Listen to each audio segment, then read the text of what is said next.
gis-gis benn incident bu amaat mooy bi muy waaj a lire son discours ñu gis ne discours bi disponible toon donc yorutoon discours bi donc image boo xam te ni xaw na fa quelques secondes de solitude bi nga xam te ni mu ngi xaar ñoo ndil ko discours bi donc automatiquement ñu ne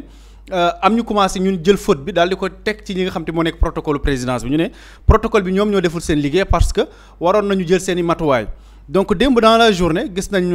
benn nit foog naa buri mu ngi naan ma c'est un photographe de la présidence su ma juumul bu def benn texte di expliquer que ni erreur bi nga xam te moom moo am foofu noonu protocole présidence yoonam nekku ci mais protocole bi nga xam te ni mooy gérer salle bi waa ONU ñoom ñoo def erreur foofu noonu xëy na am na benn président bu ñëw def discours am ba pare yaakaar naa président Indonésie bi muy dem dafa yóbbaale yeneen feuille donc am na ñu ñëw aussi joxe d'autres images ñu ne yeneen présidents yi bi ñu ñëw ku ci nekk da nga ëndaale sa discours da nga yor sa discours ci sa loxo ñëw teg ko ci kaw pupitre nga lire sa discours donc ba léegi ñu ngi ci forme bekk yu demee noonu xëy na man li may wax foofu noonu rek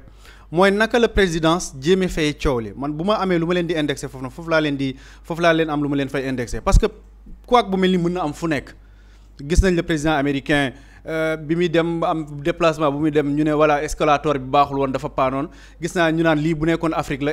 protocole bi ci boppam la ñuy indil problème parce que mënoon nañu wax président bi ne ko escalator bi nga war a jël baaxul mën nga contourner nga jël beneen voie et cetera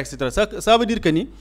mënoo assurer am garantie ni que lépp dina parfait dina am loo xam te dina sooxe dina am loo xam te dafay nekk ay problème donc peut-être que ni présidence jéemee rattraper coow li man foofu laa jàpp ni xëy na moom moo tax sax prolongement bi am coow li continuer di am ba léegi parce que kooku dafa def benn publication di expliquer fan la couac bi jóge donc am na porte-parole de la présidence la yaakaar naa Ousseynou Ly mu partager cette publication bi mu partagé cette publication les gens se sont attardés sur des fautes d'orthographe ak des fautes de conjugaison yoo xam te ni def na ko am ñeneen ñu jàpp ni moom moo waroon def sax publication bi mais pas dem di relayer beneen publication boo xam ne keneen moom moo ko def pour indi ay leeral ci li nga xam te moom moo fa xew donc en tant que porte-parole de la présidence moom moo waroon a joxe des explications claires éteindre coow li mu yem foofu noonu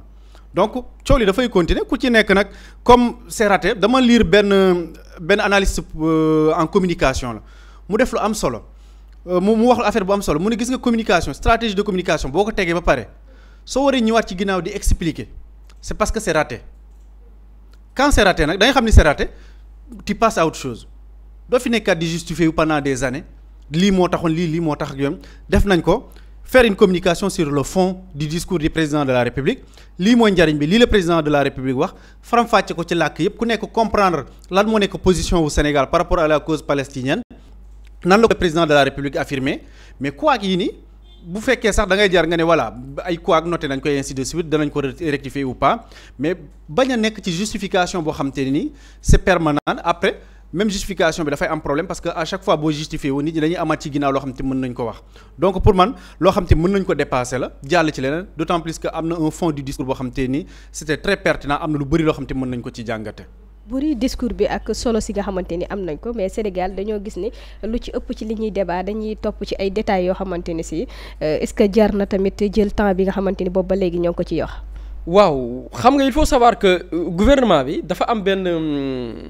benn ay vis-à-vis c'est-à-dire des opposants yoo xam ni lu ndaw dañ ciy jafandu quand on te dit que ici au Sénégal mbiru tapis rouge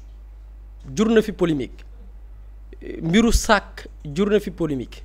mbiru dàll yi président de l'Assemblée nationale ak premier ministre di bokk sol créé na polémique tu sais que ñoom ñu nekk au pouvoir dañu am des vis-à-vis yoo xam ni ci simple détail dañ ciy attardé wu léegi y a deux possibilités soit bu ñu attardé wu ci détail yooyu noonu yow mi nekk parce que parfois beaucoup sax même dans les commentaires dañuy wax naan c'est pas l'essentiel quoi jarul wax mais il faut savoir que wax ji ñan ñoo ko taawi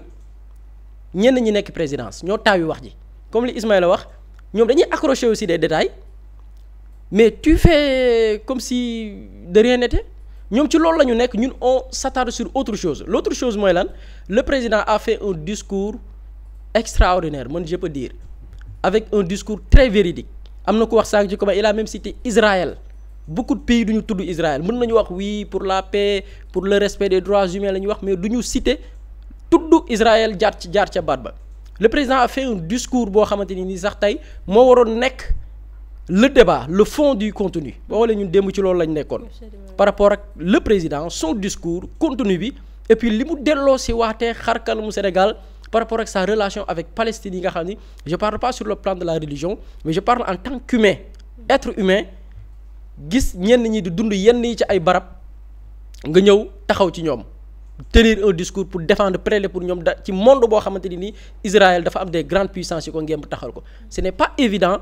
je parle pas d'un président mais d'un politique même bu nekk dans l'opposition di jël un discours ferme par rapport ak Israël c'était ça le contenu yow présidence ñi gérer la communication de la présidence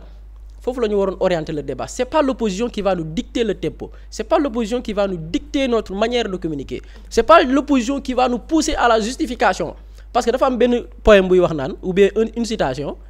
qui se justifie se crucifie ça signifie tout tant que yaa ngi dans la justification yaa ngi gën a enfoncer sa bopp donc c'est ça il va falloir nag lépp ay kii lay nekk ay rectification par rapport ak cette manière de communiquer parce qu'il faut savoir que y a défaillance aussi il faut le souligner il faut le dire parce que gis nga il faut pas ñu jàpp ni lépp parfait na faut pas que ñu jàpp ni ok tout est nickel chaque situation il va falloir après trouver des solutions par exemple pour le prochain déplacement du président de la République ok même s'il y aura un protocole boo xam ne dafay fekk son discours ñun par exemple en journalisme lan la ñuy jàngal ordinateur bii nga tiim bu ko jox confiance c'est un équipement électronique mën na jékki saay fay nooy def la nga préparé woon ci plateau bi noo koy def da nga koy fàtte bind ko ci papier moo gën a wóor papier bi moom yaa ngi ak moom parce que pour parer à toute éventualité la da ngay gis journal bi kuy def journal par exemple les journalistes de la RTS da ngeen gis ñu jàkkaarloog di lire nga ne kii pourtant xanaa dafa parkeuriser lii fekk prompteur la jàkkaarlool mais li mu jàkkaarloog prompteur bi ci lay lire mel ni mais mi ngi lire ci caméra bi fekk benn matériel la bu ñu woowee prompteur mais même boo amee prompteur à l'école on t'apprend que boo jàkkaarloog prompteur n'empêche l'information bind ko ci feuille nga téye feuille bi jàkkaarloog prompteur bi au cas où prompteur bi bu doxul nga jàkkaarloog feuille bi président même bu fekkee dans son déplacement dina fa fekk un discours boo xam ne dañ koy déposer après mu ñëw lire n'empêche en tant que membre du protocole day am lenn discours dina ko téye ci poche am dina ko sax parkeuriser jàpp ko ci boppam bu feuille ba réeree jàpp bu nekkul ci pupitre bi mi ngi ci poche am bu newul ci poche am réer ma nga ca xel ma yooyu yëpp ay mbir la yoo xam ne c'est-à-dire bu ñu parfaire lépp pour man sur le plan de la communication focus dañ ko waroon mettre sur le discours du président de la République après ça am na lenn lu xew ci diggante bi benn affaire bu ndaw opposition bi jafandu ci parce que ñoom ci jafandu lañ nekk jamono ji man du ñoom ñoo may dicter sama communication en tant que communicant bi nekk palais c'est pas l'opposition qui va me dicter man orientation bi mu war a jox sama communication au moment où opposition bi di wax wàllu dafa fàtte discours am ak fekk fa discours ak yooyu man je fais focus sur le discours le contenu c'est quoi loolu c'est des défaillances dama gis démb am ko publier ni même sur la page du président c'est pas très actif c'est-à-dire on a un président très actif qui est dans toutes les activités qui est dans tout di liggéey mais sur sa page c'est pas très animé dama gis démb ku ko wax et loolu c'est des choses à prendre en compte parfois il y a des gens qui font des critiques négatives mais il y a des gens qui font des critiques positives jëlal li ci baax nga exploiter ko mais il faut dire que effectivement il y a défaillance surtout dans la gestion même de cette communication là bi nga xamante ni nii l'opposition essayé na ko entretenir par rapport ak cet événement là. mais lu jëm ci wàllu communication tamit ban taxawaay lañ ci war a am parce que depuis bi ñu toogee ba léegi tamit bari na luñ ciy àddu. mais jooyanti rek pour man dañu war a jooyanti rek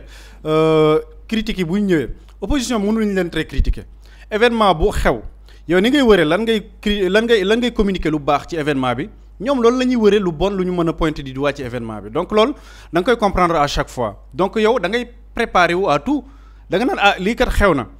ñii dinañ wër loo xam te foofu la ñuy langaamoo da ngay jéem a def sa kéemtulaay kàttan ba doo mayee benn porox ndool su nag ay couac yoo xam te ni mënuloo ci dara bu amee da ngay xool aussi naka ngay fayee mbir mi dangay foofu bu boobaa da ngay am une communication de crise boo xam te nii moom mooy am mën nga sax bañ a communiquer ci mbir moomu noonu bañ ko may benn importance bi parce que le fait que nga jox accordé ko benn importance bi nekk dans la justification comme li Boury wax moom mooy tax aussi débat bi dafay continuer gars yi dañuy continuer di ci wax dañuy continuer di am ci lu ñuy langaamu ak yu demee noonu mais ñu xam ne la communication mbirum expert la surtout bu concerner les plus hautes autorités de la République mbirum expert la ñi nga xam te ñoom ñoo koy saytu ay expert lañ ci war a doon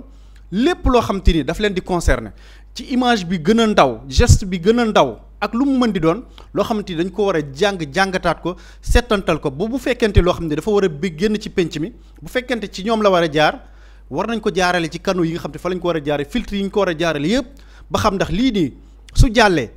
toppaat ci ginnaaw di justifié wu dinañu ci fekk wala duñu ci fekk loolu lu ñu war di saytu la lu ñu war di xëy bàyyi xel bu baax a baax la. beneen bi mooy objectif wala finalité communication bi mooy defar image donc booy defar image yu nit ki nag da ngay wane li gën a taaru ci moom da ngay wane li baax ci moom est-ce que tey la présidence ñu ngi ci yoon boobu noonu di def focus ba lépp loo xam te ni tey ñeel na benn activité bu président de la république def wala leen na loo xam te ñeel na ko moom ñu génn li ci gën a taaru génn li nga xam te moom moo ci ëppal solo askan bi pour man foofu la ñu war a gën a def focus fexe ba communication bi mu gën a dense comme ni ko Boury waxee parce qu'on a un président très actif boo xam te mu ngi fépp donc na communication bi gën a dense nekk sur une communication boo xam te parce que tey présidence ak lu ñu mën di wax tey li ñu am ci ay relais keneen amu ko fi. On a la télévision nationale, on a les pages Facebook, on a les sites internet, on a beaucoup de supports yoo xam te ni mën nañ fa communiquer donc s'il y a un événement mën nañ inonder tey toile bi ak la presse classique ak yooyu noonu d'une communication boo xam te ni ñëpp ku bëgg xam di nga xam ku bëggul xam di nga xam parce que y a une stratégie boo xam te ni c'est mise en place loolu moo war a nekk défi bi pour man donc ñu joyante li ci baaxul bañ a jël critiques yi nga xam te yenn ñu ngi koy def comme des critiques yu voilà yoo xam te gars yi dañu koy def sans objectif même ñi nga xam te ni dañuy def yenn critiques yoo xam ne c'est pas des critiques objectifs ñoom mën nañ ci tirer lu objectif ñoom mën nañ ci tirer lu baax mën nañ ci tirer ay leçons ci naka la ñuy def ba ñii dootuñu leen may prof ndaw yu mel nii dootuñu leen may lu ñu wax mais voilà critique yi moom mënul ñàkk dina wéy di am ba léegi ñoom ñooy xool nag naka la ñuy renforcer woo naka la ñuy yokkee seen doole te xam ne exigence yi moo ko laaj c'est la présidence de la république nañu comparer tey gis nga bu ñu xoolee gouvernement yi fi nekkoon dañ daan def yu bëri yoo xam te ni amalul benn njariñ askan bi lu bëri loo xam te ni tey même askan bi sax duñ ci d'accord mais dañ doon forcer benn tempo bi ci côté communication bi forcer ko askan bi tey am na benn image bu ñu daan jaayee le président Macky Sall ba léegi ñu ngi ci loolu noonu sax ba léegi da ngay gis ne y a une communication très coordonnée très bien structurée boo xam ne ñoom li ñu bëgg a fësal loolu la ñuy fësal tey boo xoolee image yi ñu rare des images yi ñu am ci président Macky Sall yoo xam ne mën nañ ko illustrer ñaawteef yi mu def mooy bi mu demee xaw ma ban dëkk yoroon arme bi di essayer arme bi noonu ça fait partie des rares images yoo xam te ni tey am nañ ko ci président Macky Sall parce que tout simplement gars yi dañ doon sàmm image am dañ ko doon wekk te gis nañ li mu fi def yëpp tous les jours ci li ñu fi def ci ay ñaawteef ci régime am la ñuy waxtaane mais en termes d'image li ñu ci am bëriwut donc ça veut dire que la communication était très bien structurée ba ñoom dinañ fexe seen kéemtalaay kàttan ba li baax li ñu bëgg nit ñi gis loolu rek la ñuy génne donc nag du ñàkk des fois yoo xam te ni dina am loo xam ne dafay fuiter wala mu échappé leen wala ñoo xam te ni sont indépendants de leur cellule de communication ñoom ñoo koy génne. ci biir communication bu bëri parfois askan bi dañuy wax ni activités yi nga xamante ni président da koy def wala yenn ci ay communication yu am askan bi duñ ci jot dëgg-dëgg c'est-à-dire ñu di leen ko traduire ci yenn ci ay làkk yoo xamante ni bari na lu ñu koy utiliser ci biir réew mi loolu it dafa mel ni dafa manqué te pourtant am nañ télé boo xamante ni si askan bi yëpp ñoom ñoo ko bokk. waaw loo gis joyante la li naan l'œuvre humaine est imparfaite quoi en fait li doomi aadama ci matadi la nekk mooy waral mottalante gi à travers ñooy liggéeyal way dencante entre waajur ak doom donc loolu la quoi maintenant il va falloir refaire xoolaat li ci baaxul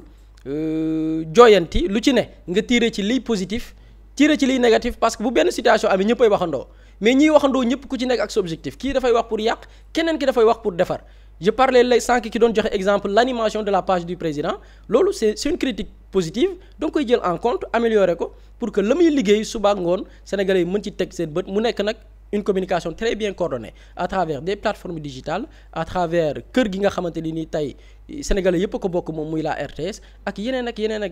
ñi nga xam ne c'est des militants ak ay sympathisants ñu constituer des relais pour que l'information jàll ci ñëpp. ay ci comme ni ñu koy defee saa su nekk dinañ ànd ak yéen xool li gën a fës li